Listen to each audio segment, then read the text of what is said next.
আজ আমরা এই ভিডিও ক্লাসে একাদশ শ্রেণীর পদার্থবিদ্যায় বৃত্তীয় গতি নিয়ে বিশদভাবে আলোচনা করব। সরলরৈখিক গতি বা একমাত্রিক গতি এই অধ্যায়টিতে আলোচনার সময় আমরা প্রত্যেকে জেনেছি যে কোনো বস্তু কণার গতি দু প্রকার হতে পারে। এক নম্বর চলন গতি এবং দু নম্বর ঘূর্ণন গতি বা আবর্ত গতি বা বৃত্তীয় গতি।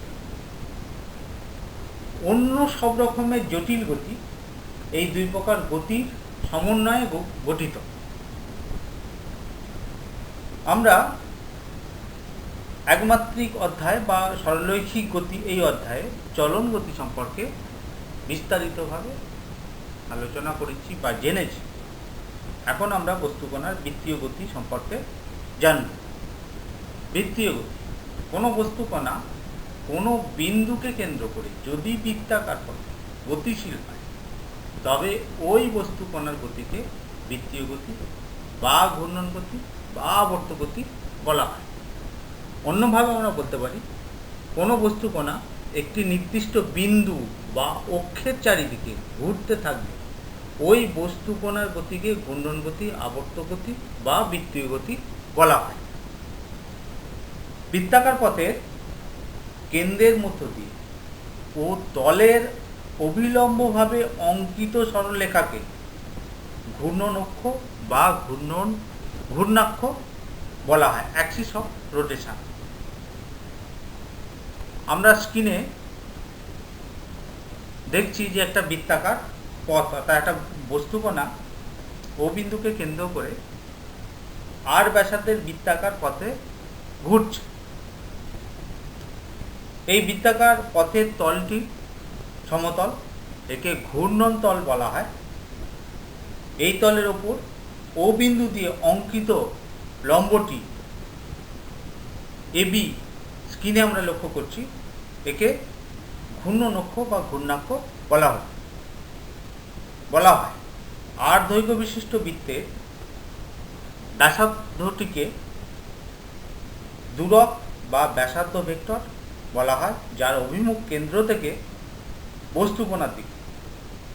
বস্তুকণাটির ঘূর্ণনের সঙ্গে সঙ্গে দূরকও ঘুরতে থাকে। কৌণিক সরণ কোনো ঘূর্ণনশীল কণার প্রাথমিক ও অন্তিম অবস্থান দুটি গতিপথটির কেন্দ্রে যে কোণ উৎপন্ন করে তাকে কণাটির কৌণিক সরণ বলে। অন্যভাবে আমরা বলতে পারি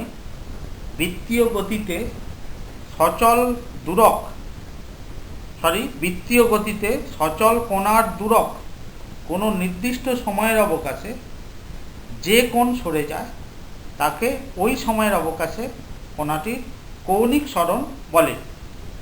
সাধারণত ঘূর্ণন গতি বামাবর্তী অর্থাৎ ঘড়ির কাঁটার গতির বিপরীতমুখী হলে কৌণিক সরণকে ধনাত্মক এবং ঘূর্ণন গতি দক্ষিণাবর্তী বা ঘড়ির কাঁটার গতির অভিমুখী হলে কৌণিক সরণকে ঋণাত্মক ধরা হয়। ঘূর্ণন গতির ক্ষেত্রে কৌণিক সরণ থিটা, চলন গতির ক্ষেত্রে সরণ এস এর অনুরূপ। স্ক্রিনে আমরা অকেন্দ্রীয় নীল বর্ণের একটি বৃত্ত লক্ষ্য করছি যার ওপি ব্যাসার্ধ। এখন মনে করি একটি কণা যার প্রাথমিক অবস্থান এ বিন্দু, যার কৌণিক স্থানাঙ্ক θ1 স্ক্রিনে আমরা দেখতে পাচ্ছি, এবং অন্তিম অবস্থান অর্থাৎ এ থেকে বি অবস্থানে কণাটি গেলে তাহলে অন্তিম অবস্থান বি বিন্দু, যার কৌণিক স্থানাঙ্ক θ2। সুতরাং কণাটির এ থেকে বিতে যাওয়ার জন্য অর্থাৎ এবি গতিপথের জন্য কৌণিক সরণ থিটা সমান কোণ এ ও বি সমান θ2 - θ1। সুতরাং কোণ এ ও বি এর মানই কৌণিক সরণের মান নির্দেশ করে। কৌণিক সরণকে সাধারণত ডিগ্রি, আবর্তন বা রেডিয়ান এককে পরিমাপ করা হয়। দুটি দৈর্ঘ্যের অনুপাত বলে রেডিয়ান একটি বিশুদ্ধ সংখ্যা। এজন্য রেডিয়ান একক ব্যবহার করলে ঘূর্ণন গতির সমীকরণকে অনেক সহজে লেখা যায়। সুতরাং কৌণিক সরণ একটি মাত্রাহীন ভৌত রাশি যখন এটিকে রেডিয়ানে পরিমাপ করা হয়।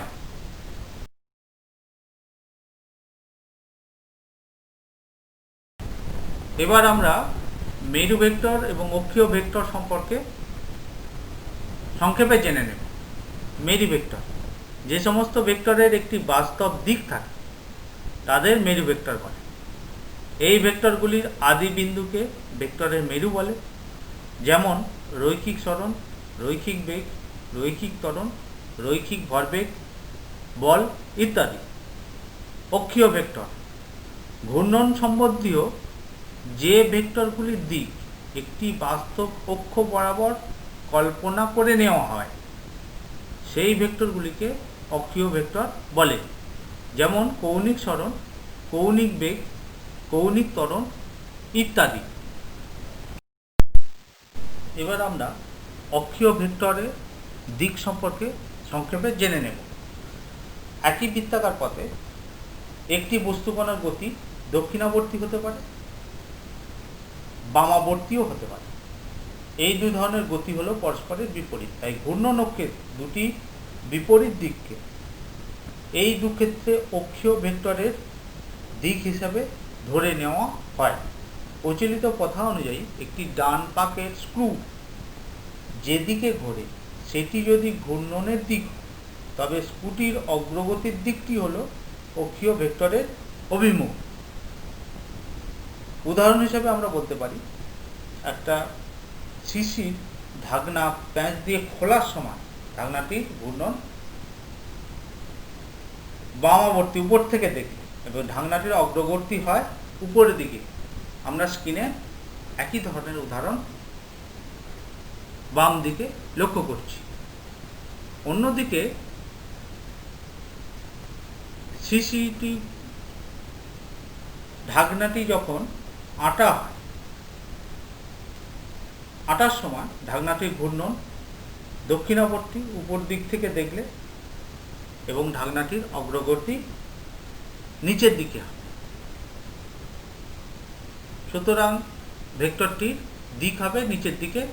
ডান দিকের ছবিতে আমরা পরিষ্কারভাবে সেটা দেখতে পাচ্ছি।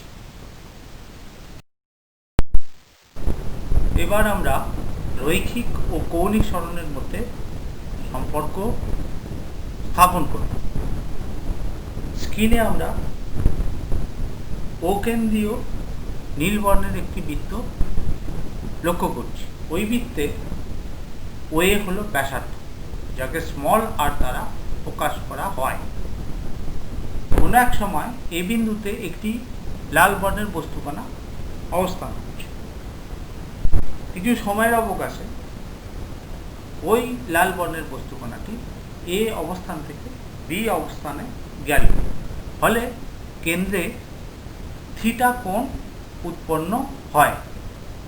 এখন এবি চাপের দৈর্ঘ্য এস এবং বৃত্তাকার পথের ব্যাসার্ধ আর হলে কোণাটির কৌণিক সরণ হয় থিটা সমান চাপ বাই ব্যাসার্ধ সমান এস বাই স্মল আর, বা এস সমান থিটা ইন্টু আর। সুতরাং অতিক্রান্ত দূরত্ব সমান ব্যাসার্ধ গুণিত কৌণিক সরণ। অতিক্রান্ত দূরত্বের সঙ্গে কৌণিক সরণের এটাই সম্পর্ক। কৌণিক বেগ, সময়ের সাপেক্ষে কোনো কণার কৌণিক সরণের হারকে ওই কণাটির কৌণিক বেগ বলা হয়। অর্থাৎ বৃত্তাকার পথে গতিশীল কোনো কণার গতিপথটি একক সময়ে ঘূর্ণন কেন্দ্রে যে কোণ উৎপন্ন করে তাকে কণাটির কৌণিক বেগ বলা হয়। সুতরাং কৌণিক বেগ সমান কৌণিক সরণ বাই সময়।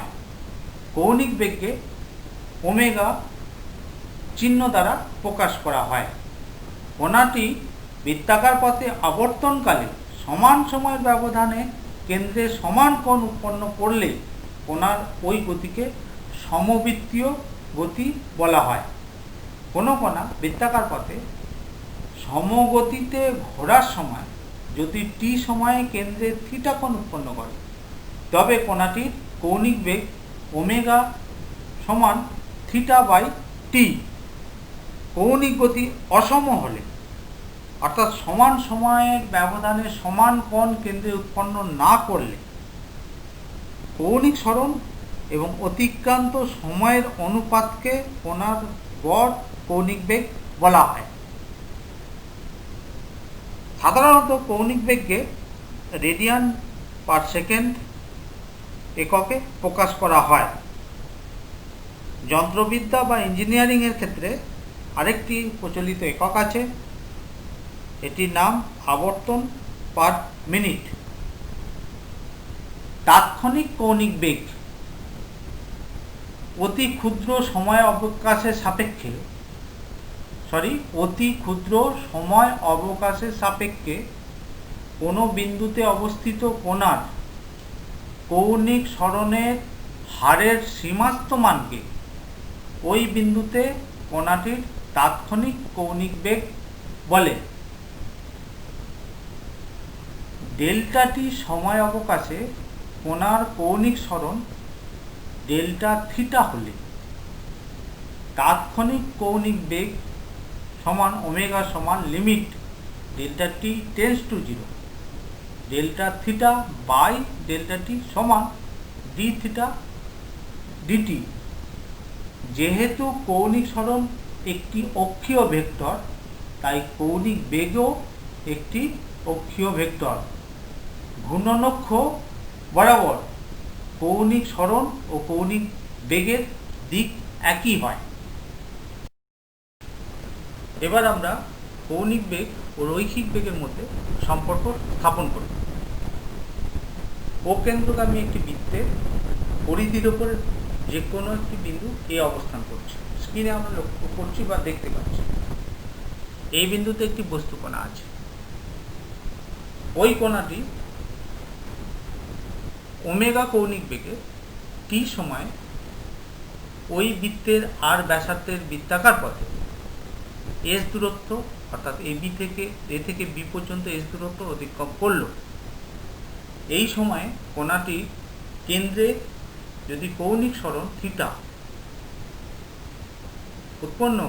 উৎপন্ন করে এবং কণাটি রৈখিক দ্রুতি ভি হলে ভি সমান এস বাই টি সমান আর থিটা বাই টি বা ভি সমান ওমেগা ইন্টু আর, অর্থাৎ রৈখিক বেগের মান সমান কৌণিক বেগের মান গুণিতক বৃত্তাকার পথে ব্যাসার্ধ।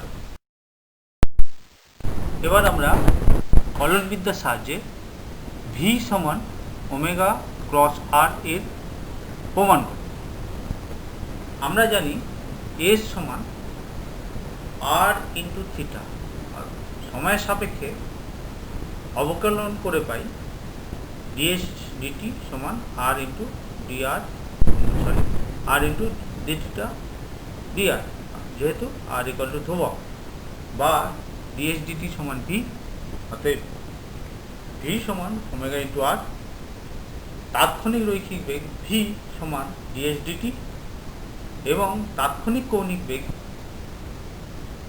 ওমেগা সমান ডি থিটা ডিটি। ভি সমান ওমেগা ইন্টু আর এর ভেক্টর রূপে আমরা পাই, নিচের দিকে স্ক্রিনে দেখতে পাচ্ছি, V vector equal to omega vector cross product R vector. কৌণিক ত্বরণ সময় সাপেক্ষে কোনো কণার কৌণিক বেগ পরিবর্তনের হারকে ওই কণাটির কৌণিক ত্বরণ বলা হয়। ধরা যাক ঘূর্ণনশীল একটি কণার প্রাথমিক কৌণিক বেগ ওমেগা 1 এবং টি সময় পরে কৌণিক বেগ ওমেগা 2 হলে কৌণিক ত্বরণ আলফা সমান কৌণিক বেগের পরিবর্তন বাই সময় সমান omega two minus omega one by t. তাৎক্ষণিক কৌণিক ত্বরণ অতি ক্ষুদ্র সময় অবকাশে কোনো বিন্দুতে অবস্থিত কণার কৌণিক বেগের পরিবর্তন ও ওই সময় অবকাশের অনুপাতকে ওই বিন্দুতে কণাটির তাৎক্ষণিক কৌণিক ত্বরণ বলা হয়। অর্থাৎ ডেল্টা টি অবকাশে কৌণিক বেগের পরিবর্তন ডেল্টা ওমেগা হলে তাৎক্ষণিক কৌণিক ত্বরণ আলফা সমান limit dt tends to 0 delta omega by delta t সমান ডি ওমেগা ডিটি। আবার যেহেতু ওমেগা সমান ডি থিটা ডিটি, তাই আলফা সমান d dt of d theta dt সমান dt two theta t t two. কোনো বস্তুর কৌণিক বেগ ক্রমাগত বাড়তে থাকলে বলা হয় বস্তুটির গতি হল কৌণিক ত্বরণে গতি। যেমন একটি বৈদ্যুতিক পাখার সুইচ অন করলে সর্বোচ্চ গতি পাওয়ার আগে পর্যন্ত পাখাটির গতি হল কৌণিক ত্বরণে গতি। আবার কোনো বস্তুর কৌণিক বেগ ক্রমাগত কমতে থাকে তার গতিকে কৌণিক মন্দনে গতি বলা হয়। যেমন ঘূর্ণায়মান বৈদ্যুতিক পাখার সুইচ অফ করার পর থেমে যাওয়া পর্যন্ত তার গতি হল কৌণিক মন্দনে গতি। কৌণিক ত্বরণ হলো একটি অক্ষীয় ভেক্টর। কৌণিক বেগ ও কৌণিক ত্বরণের দিক ভিন্ন হতে পারে। ধনাত্মক কৌণিক ত্বরণের অভিমুখ হলো কৌণিক বেগের অভিমুখ, কিন্তু কৌণিক ত্বরণ ঋণাত্মক হলে অর্থাৎ কৌণিক মন্দন ঘটলে কৌণিক বেগ ও কৌণিক ত্বরণের অভিমুখ হয় পরস্পরের বিপরীত। কৌণিক ত্বরণের মাত্রা টি ইনভার্স মাইনাস 2 এবং কৌণিক ত্বরণের এসআই একক রেডিয়ান পার সেকেন্ড স্কোয়ার। এবার আমরা রৈখিক ও কৌণিক ত্বরণের সঙ্গে সম্পর্ক সম্পর্কে জানব। ধরা গেল স্মল আর ব্যাসার্ধের বৃত্তাকার পথে গতিশীল একটি বস্তুকণার রৈখিক বেগ টি সময় v1 থেকে পরিবর্তিত হয়ে v2 হল এবং ওই একই সময় কৌণিক বেগ ওমেগা 1 থেকে পরিবর্তিত হয়ে ওমেগা 2 হল। অতএব v1 equal to omega 1 into r এবং v2 সমান ওমেগা 2 ইন্টু আর। সুতরাং রৈখিক ত্বরণ এ সমান v2 minus v1 by t সমান omega 2 into r minus omega 1 into r by 2 সমান omega 2 minus omega 1 by t into r. আবার কৌণিক ত্বরণ আলফা সমান omega 2 minus omega 1 by t. অতএব রৈখিক ত্বরণ সমান কৌণিক ত্বরণ গুণিত আর, অর্থাৎ ভেক্টর পদ্ধতিতে আমরা এটাকে লিখতে পারি এ ইকুয়াল টু আলফা ইন্টু আর। এক্ষেত্রেও তাৎক্ষণিক রৈখিক ত্বরণের মান সমান তাৎক্ষণিক কৌণিক ত্বরণের মান কিন্তু বৃত্তাকার পথে ব্যাসার্ধ।